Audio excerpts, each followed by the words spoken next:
അതുപോലെ തന്നെ അത് വിൽക്കുകയും ചെയ്യും. ഈ കഞ്ഞിക്കുഴിയിലുള്ള ജനങ്ങളെ, കഞ്ഞിക്കുഴിയിലും അതിന് ചുറ്റുപാടുമുള്ള പഞ്ചായത്തിലുള്ള മുഴുവൻ പേരും അവരുടെ ഉൽപ്പന്നങ്ങൾ അവിടെ കൊടുക്കുകയും അവിടെ നിന്ന് ന്യായമായിട്ട് വിൽക്കുകയും ചെയ്യും. കേരളത്തിലെ എല്ലാ പഞ്ചായത്തുകളും അവിടുത്തെ ക്ഷീരസംഘങ്ങളും തമ്മിൽ സംഘർഷമാണ്. പക്ഷേ കഞ്ഞിക്കുഴിയിൽ ഐക്യത്തിൻ്റെ കുളിർകാറ്റാണ് അവരുടെ വർത്തമാനം കേൾക്കുമ്പോൾ നമുക്ക് തോന്നുന്നത്.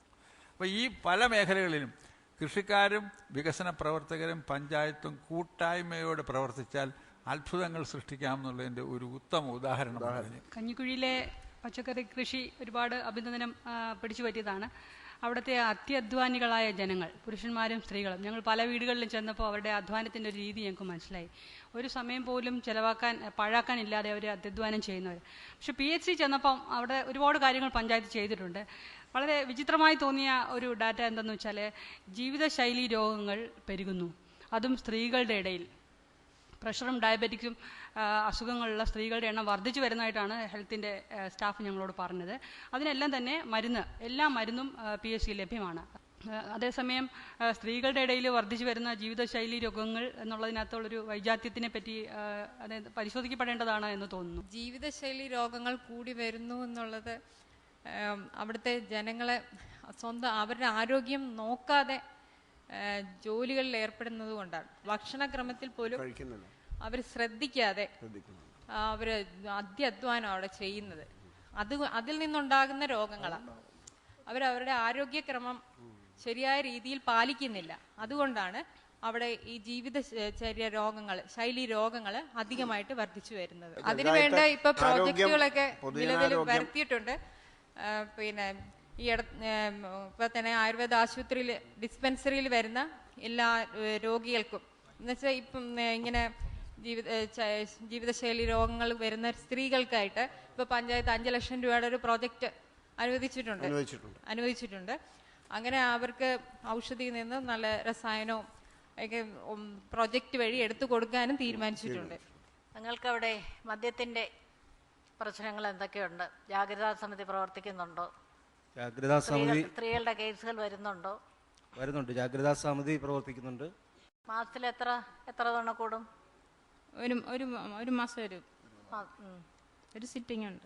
കഴിഞ്ഞ വർഷം നമുക്ക് 5 കേസ് കിട്ടി, 4 എണ്ണം തീർപ്പാക്കി വിടാൻ പറ്റി. എന്ത് തരമാണ് കേസുകൾ?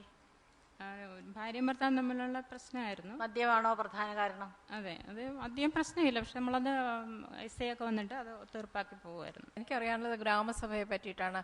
ഗ്രാമസഭയിലുള്ള ജനങ്ങളുടെ പങ്കാളിത്തം കൂടുന്നുണ്ടോ? സ്ത്രീകളോടൊപ്പം പുരുഷന്മാരും ഗ്രാമസഭകളിലെ പങ്കാളികളാവുന്നുണ്ടോ?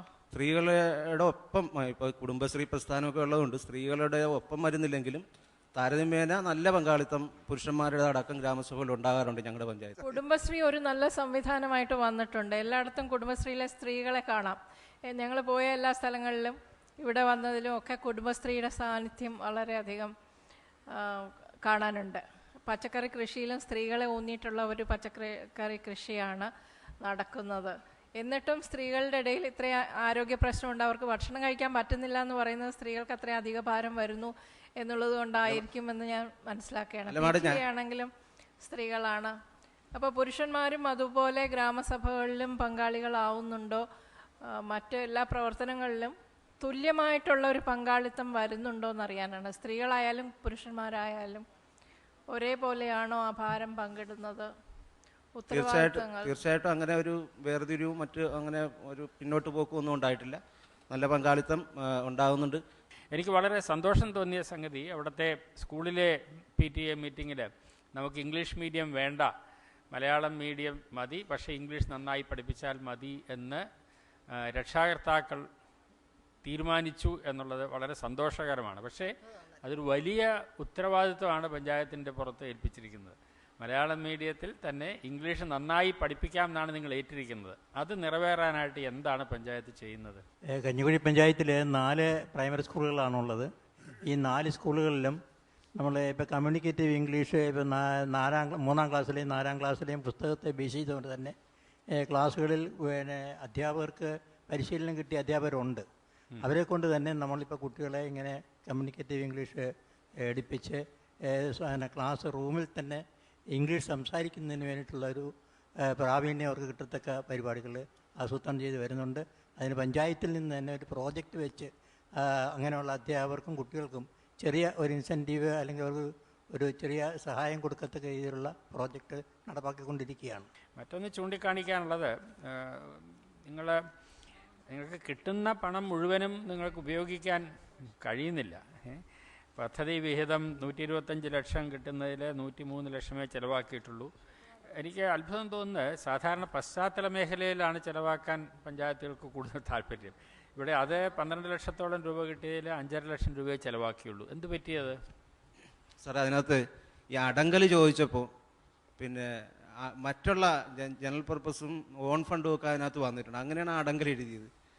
അതിൽ ശരിക്കും പറഞ്ഞാൽ വികസന ഫണ്ട് അത്രേ വെച്ചിട്ടുള്ളൂ. ഞങ്ങൾ ഏറ്റവും പശ്ചാത്തല മേഖലയിൽ ആലപ്പുഴ ജില്ലയിൽ ഏറ്റവും കൂടുതൽ ഗ്രാമീണ റോഡുകളും അടിസ്ഥാന സൗകര്യങ്ങളും ഉള്ളൊരു പഞ്ചായത്താണ്. അതുകൊണ്ട് തന്നെ കഴിഞ്ഞ കുറച്ച് വർഷങ്ങളായിട്ട് ഞങ്ങൾ പ്ലാൻ ഫണ്ട് ഈ കാർഷിക മേഖലയിലും അതുപോലെ സേവന മേഖലയിലുമാണ് ചെലവഴിക്കുന്നത്.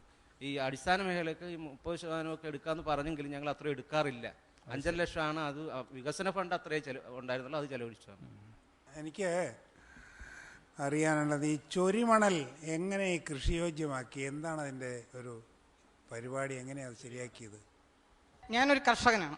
പറയൂ. അതിന് ഞങ്ങളുടെ പ്രദേശത്ത് ഈ കുളങ്ങൾ ധാരാളം ഉണ്ടാവും. കുളത്തിൽ പായലുണ്ടാവും. പിന്നെ ഈ ചീമക്കൊന്ന പത്തൽ എന്ന് പറയുന്ന ഒരു പത്തലുണ്ട്. ചീമക്കൊന്നയുടെ ഇല, ഈ ഇലയും ഈ പായലും പശുവിൻ്റെ ചാണകവും കൂടി വെച്ചാൽ നല്ല വളമാണ്.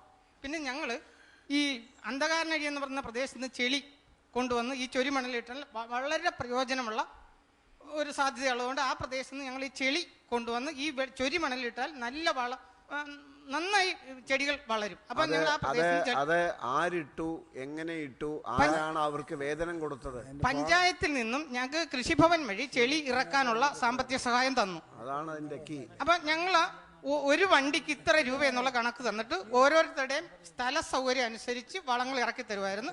അങ്ങനെയാണ് ഞങ്ങൾ ആദ്യമേ ഈ ചൊരിമണലിൽ വളം പിടിപ്പിച്ചെടുത്തത്. ഈ ആരോഗ്യ മേഖലയിലെ ദ്രുതകർമ്മ സേന എന്താണ്? പഞ്ചായത്തിലെ ഈ മഴക്കാല സമയത്ത് അധികം രോഗങ്ങളൊക്കെ പടർന്നു പിടിക്കുന്ന ഒരു അവസ്ഥയുണ്ടായപ്പോൾ ഒരു 4-5 വർഷം മുമ്പേ തന്നെ ഓരോ വാർഡിലും സന്നദ്ധ പ്രവർത്തകരെ സെലക്ട് ചെയ്തിട്ട് ദ്രുതകർമ്മ സേന, ഒരു വാർഡിൽ 10 സന്നദ്ധ പ്രവർത്തകർ, അവർക്ക് എല്ലാ വർഷവും പരിശീലനം കൊടുത്ത് ഈ മഴക്കാല രോഗങ്ങളുണ്ടാകുന്നതിന് മുന്നേ അവരെല്ലാ വീടുകളിലും കയറി ഒരു ക്യാമ്പയിൻ നടത്തും. ഒരു പ്രവർത്തന ബോധവൽക്കരണ പരിപാടി, വെറും ബോധവൽക്കരണമല്ല, എല്ലാ വീടുകളിലും പോയി ശുചീകരണ പ്രവർത്തനങ്ങളടക്കം അവരുകൂടി വീട്ടുകാരുടെ കൂട്ടത്തിൽ നിന്ന് ചെയ്തു കൊടുക്കുന്ന തരത്തിലുള്ള ഒരു സേന രൂപീകരിച്ച് 4-5 വർഷമായി പ്രവർത്തിച്ചു വരികയാണ്. ഏകദേശം ഈ പഞ്ചായത്തിൽ ഒരു വർഷം ഔഷധ സസ്യ വിൽപ്പനയിൽ നിന്ന് എന്ത് വരുമാനം ഉണ്ടാവും? ട്രാൻസാക്ഷൻ ലെവലിലോട്ട് എത്തിയിട്ടില്ല സാർ. അത് കണക്ക് വയ്ക്കണം. ട്രാൻസാക്ഷൻ ലെവലിലോട്ട് എത്തിയിട്ടില്ല. കാരണം ഞാൻ ചോദിക്കാൻ ഒരു ഗൂഢമായ ഉദ്ദേശമുണ്ട്. ഇങ്ങനെ ഈ ഔഷധസസ്യങ്ങളുണ്ടാക്കി വിൽപ്പന നടത്തുന്നത് ജൈവ വൈവിധ്യ ആക്ടിന് വിധേയമാണ്. ഇതിന് പഞ്ചായത്തിന് ഒരു കമ്മീഷൻ അല്ല, ഒരു വിഹിതം തരണം. ഈ വ്യാപാരം നടക്കുമ്പോൾ അത് പ്രസിഡന്റിൻ്റെ ശ്രദ്ധയിൽപ്പെടുത്താനാണ് ഞാനിത് ചോദിച്ചത്. കണക്ക് വയ്ക്കണം. ഈ പഞ്ചായത്തിൻ്റെ കാലാവധി കഴിയാണ്. ഇനി പുതിയൊരു സമിതി വരും അടുത്ത് തന്നെ, കുറച്ച് മാസങ്ങൾ കഴിഞ്ഞാൽ. അപ്പോൾ ഇനി ആര് വന്നാലും സുസ്ഥിരമായിട്ട് നിങ്ങൾ തുടങ്ങി വെച്ച ഈ നല്ല പരിപാടികൾ തുടർന്നും നടത്താനുള്ള ഒരു സംവിധാനം ഉണ്ടാക്കിയിട്ടാണോ പോകുന്നത്? തീർച്ചയായിട്ടും സാറേ, ഞങ്ങളുടെ ഒരു ലക്ഷ്യം തന്നെ ഒരു സമഗ്രമായ കാർഷിക മേഖലയിൽ ഒരു സ്വയം പര്യാപ്തത, പരിസ്ഥിതിയെ സംരക്ഷിച്ചുകൊണ്ട് തന്നെ ഒരു സ്വയം പര്യാപ്ത ഗ്രാമമാക്കി മാറ്റാൻ കഴിയുന്നതിന് വേണ്ടിയിട്ട് അത് കുറേ അധികം മാറിക്കഴിഞ്ഞിട്ടുണ്ട്. വരുന്ന ഒരു വർഷം കൊണ്ട് സമ്പൂർണ്ണമായി ഒരു തരിശുരഹിത ഗ്രാമമാക്കി ഞങ്ങളുടെ ഗ്രാമത്തെ മാറ്റി തീർക്കുന്നതിന് വേണ്ടിയിട്ടുള്ള പ്രവർത്തനങ്ങൾ നടത്തിക്കൊണ്ടിരിക്കുകയാണ്. അത് ഒരു 80% പൂർത്തീകരിച്ചിട്ടുണ്ടെന്നാണ് ഞങ്ങളുടെ ഒരു വിശ്വാസം. അത് പൂർത്തീകരിക്കും. പിന്നെ ഏറ്റവും പ്രധാനമായി ഇവിടെ പറഞ്ഞ ആരോഗ്യ മേഖലയിലും വിദ്യാഭ്യാസ മേഖലയിലും കൂടുതൽ ഊന്നൽ കൊടുത്തുകൊണ്ടുള്ള പ്രവർത്തനം നടത്തുന്നതിന് വേണ്ടിയിട്ടുള്ള വിവിധ ഞങ്ങളുടെ മാത്രമല്ല മറ്റ് വിവിധ ഏജൻസികളുടെയും സഹായം ഞങ്ങൾ തേടുന്നുണ്ട്. അത് ആ രംഗത്തും കേന്ദ്രീകരിച്ച് പ്രവർത്തിക്കും. ഇനി മാർക്ക് അറിയാനുള്ള സമയമാണ്. കണ്ണമാഷെ, മാർക്ക് 15-ൽ 11.5. 15-ൽ 12.5. 10-ൽ 8. 10-ൽ 8.5. 10-ൽ 8. ഇനിയുള്ള 20 മാർക്ക് നമ്മുടെ ജൂറി അംഗങ്ങൾ പഞ്ചായത്ത് സന്ദർശിച്ചതിന്റെ അടിസ്ഥാനത്തിലുള്ളതാണ്. ഇതിൽ 10 മാർക്ക് ചെക്ക് ലിസ്റ്റിന്, അതായത് പഞ്ചായത്ത് അവരുടെ പ്രാഥമിക കർത്തവ്യങ്ങൾ എങ്ങനെ നിർവഹിക്കുന്നു എന്നുള്ളതിനും 10 മാർക്ക് ഓവറോൾ അസസ്മെന്റിനുമാണ്. ആദ്യം ചെക്ക് ലിസ്റ്റിന്റെ മാർക്ക് 10ൽ 8.3, ഓവറോൾ അസസ്മെന്റില് 10ൽ 8.75. കഞ്ഞിക്കുഴിക്ക് 90ൽ 73.55 മാർക്കാണ് ലഭിച്ചിരിക്കുന്നത്. ഇവരുടെ പ്രവർത്തനങ്ങൾ നിങ്ങൾക്ക് ഇഷ്ടപ്പെട്ടെങ്കിൽ തീർച്ചയായും കഞ്ഞിക്കുഴിക്ക് SMS അയക്കുക. SMS അയക്കേണ്ട format GKE space KJKA space 10ൽ നിങ്ങൾ നൽകാൻ ആഗ്രഹിക്കുന്ന മാർക്ക് കേരളത്തിനകത്തു നിന്നും 537252 എന്ന നമ്പറിലേക്കും കേരളത്തിന് പുറത്ത് ഇന്ത്യയിൽ എവിടെ നിന്നും 5607 എന്ന നമ്പറിലേക്കും SMS അയക്കാവുന്നതാണ്. ഈ പഞ്ചായത്തിനെ സപ്പോർട്ട് ചെയ്ത് SMS അയക്കാനുള്ള സമയപരിധി ഇന്ന് രാത്രി 9 മണി മുതൽ നാളെ രാത്രി 9 മണി വരെ മാത്രം. ഗ്രീൻ കേരള എക്സ്പ്രസിന്റെ ആവേശകരമായ 2ാം റൗണ്ട് ഇന്ന് അവസാനിക്കുകയാണ്. ഇനി വിജയിയെ അറിയാൻ ഏതാനും മണിക്കൂറുകൾ മാത്രം. കേരളത്തിലെ ഗ്രാമങ്ങളുടെ ഹൃദയമെടുപ്പിന് വേഗം കൂടുന്നു. പ്രേക്ഷകരുടെ പിന്തുണ ഏത് പഞ്ചായത്തിനായിരിക്കും? കാത്തിരിക്കുക ഗ്രീൻ കേരള എക്സ്പ്രസിന്റെ ഗ്രാൻഡ് ഫിനാലേക്കായി.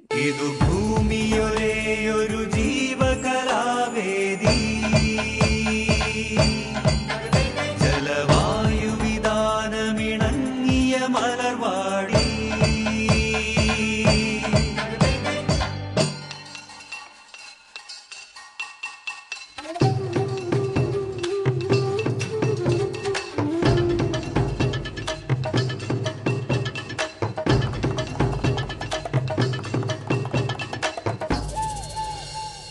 മണ്ണിൽ തെളിവിണ്ണിൽ കരിമൂടിയാകെ നിറഞ്ഞൊരു കാലം, ജീവൻ പിറയോലും ഒരു കെടുകാലം. കുന്നും പുഴമണലും ചെറുനാണയത്തിനു വിത്തു തുലയ്ക്കും നെഞ്ചിൽ കനിവില്ലാത്തൊരു കളിയല്ലോ. ചെറുനേരം കഴിയാനായി വീണു കിട്ടിയ വരമിതു നാം പോകുമ്പോൾ കൈമാറിപ്പോവേണം. ചെറുനേരം കഴിയാനായി വീണു കിട്ടിയ വരമിതു നാം പോകുമ്പോൾ കൈമാറിപ്പോവേണം. കുഞ്ഞിക്കാലാലിന്നീ മുറ്റത്തോടുന്നോ കുഞ്ഞുങ്ങൾക്കായി നാം ഈ ലോകം നൽകേണ്ടേ. കുഞ്ഞിക്കാലാലിന്നീ മുറ്റത്തോടുന്നോ കുഞ്ഞുങ്ങൾക്കായി നാം ഈ ലോകം നൽകേണ്ടേ. ശുചിത്വ കേരളം സുന്ദര കേരളം ഗ്രീൻ കേരള എക്സ്പ്രസ് നിങ്ങൾക്കായി അവതരിപ്പിച്ചത് ശുചിത്വ മിഷൻ. എന്റെ കേരളം മാലിന്യമുക്തം.